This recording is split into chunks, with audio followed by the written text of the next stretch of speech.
everyone, it's Chris, and welcome back to At Your Fingertips, Braille Then and Now.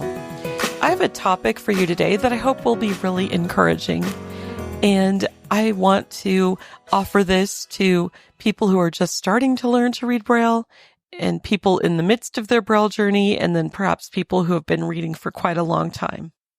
So I was thinking about increasing your Braille reading speed. Now, if that sounds intimidating, do hang in there with me because I have some things that I think will be really helpful and that you would find pleasurable in doing that. So I was looking up a few resources, and one study I came across was written by folks from the American Foundation for the Blind and the American Printing House. And it was a study done in the late 60s. And I thought, well, this is kind of old stuff, almost 60 years old. What can we learn? And then I found a more recent article also by Judy Dixon. So I wanted to bring a few thoughts to you and see if they would be helpful to encourage you in your Braille journey. So interestingly enough, this study that was published in 1969 studied various Braille readers in the school grades. So maybe our 4th grade through high school years here in the US. And while I didn't read the whole study, I did take away a few really important tidbits that I thought were helpful. One of the things that I read in the study is that readers who examined a character or a word that had dots mostly in the top of the cell, so maybe dots 1 and 4, they were able to recognize those letters or words more quickly. And dots that were red or that occurred in the bottom part of the cell were recognized more slowly. So that got me to thinking about why that might be. And so when I taught a Braille class last year to our Unmute group, I talked about keeping a flat finger and making sure that you're reading with your finger pad and also that you read with a light touch. So as I instruct my students as well, I do tell them that if your finger isn't flat, you're going to miss dots 3 or dot 6 at the bottom of the cell. So you might think that an M is really a C if your finger is not positioned in a way that you can take in that whole letter. So while you're laying your finger on the letter, feeling dots 1, 3, and 4 without scrubbing up and down on the letter is really the best practice. And of course, using a light touch is also awesome as well. And so they did find that people who read words that had a higher incidence of dots in the bottom of the cell maybe had a slower time. And I suspect that's because they were not keeping their finger flat.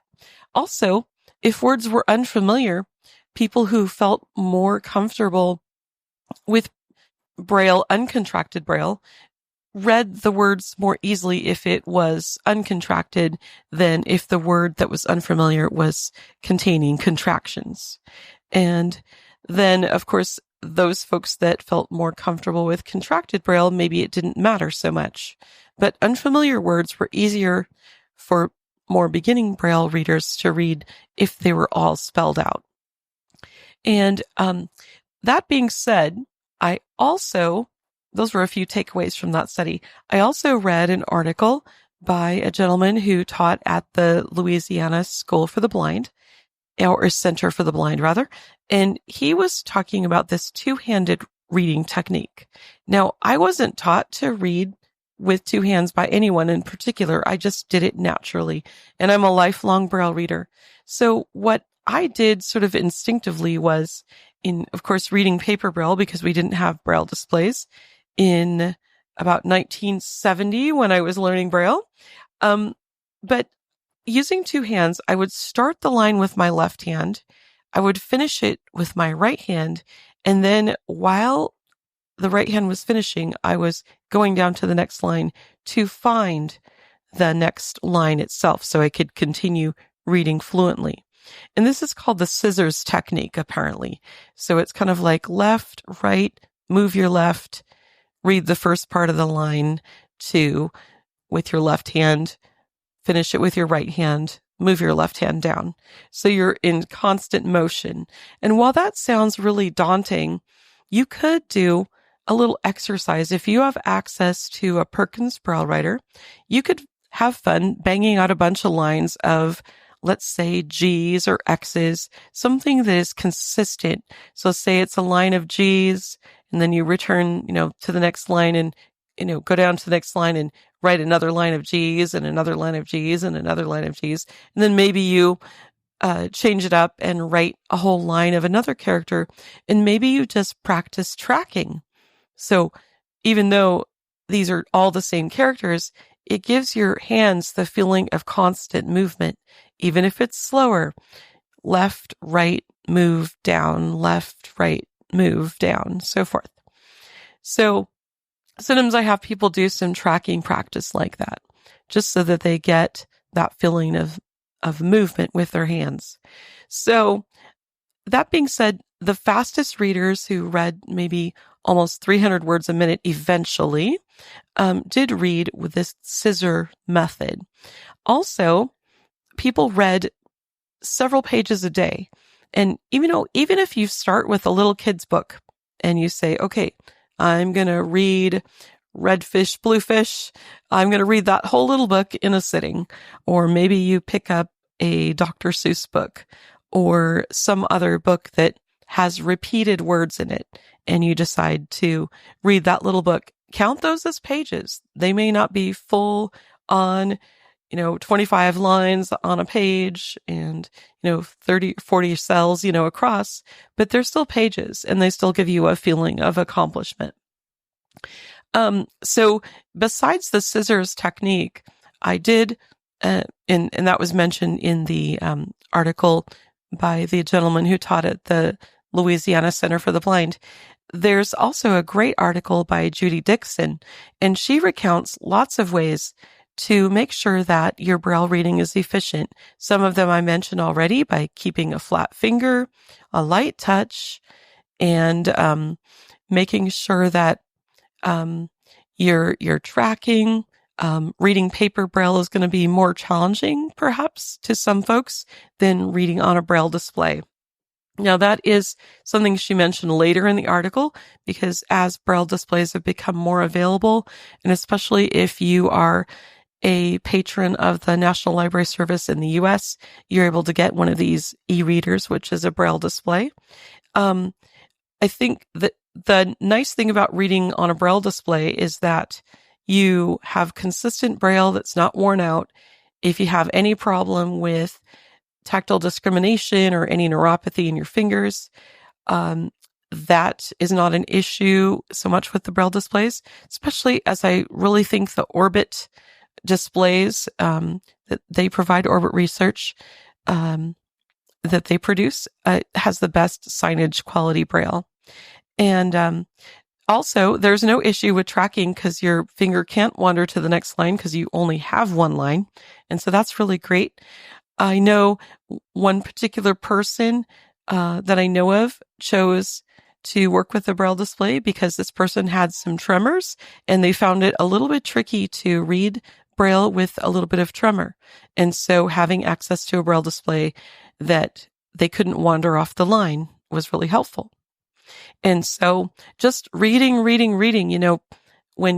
if people read print as a child, they were inundated with Braille, inundated with print everywhere. And so you really couldn't get out of reading because it was just everywhere and you were constantly presented with it.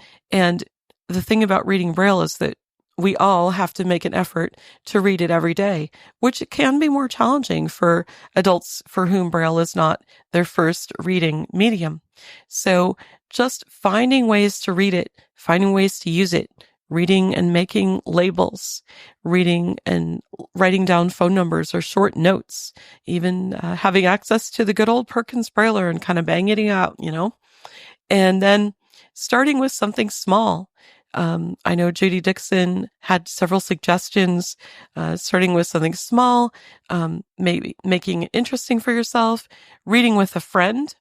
I know that When I first started teaching, there were a couple ladies that I taught who, when they were done learning the Braille code, they would get together at a little restaurant and read together. Also, we started a Braille reading group at the place agency where I work. And so after people are done reading the code, they have an actual reading group class where they come and they're encouraged to read out loud. And everybody is understanding because they know the journey of learning Braille was maybe an arduous one, but they've arrived and they know the various contractions, or in some cases, maybe people are reading some uncontracted Braille, but they read together and everybody's in the same boat. And so they really enjoy it. And then finally, just reading for enjoyment, finding things that you really like, having a book near your chair or near your bed at night. Some people find that's a great way to fall asleep, reading to a Braille book.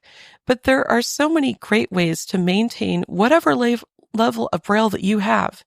So if you're reading uncontracted Braille, no problem, you can find it. It's a little more challenging to find books in uncontracted Braille, but then again, if you have a Braille display that will furnish you with the uncontracted code of whatever book or chapter or document that you're reading, that's all the better. So I hope that this is an encouragement to you to not only read more and spend time with Braille, but maybe some ways in which to increase your speed, which will also increase your comprehension and will encourage you and help you to feel like you can use it as an everyday tool. So next time we'll be back with more tips and tools. But until then, thanks so much for listening to At Your Fingertips, Braille Then and Now.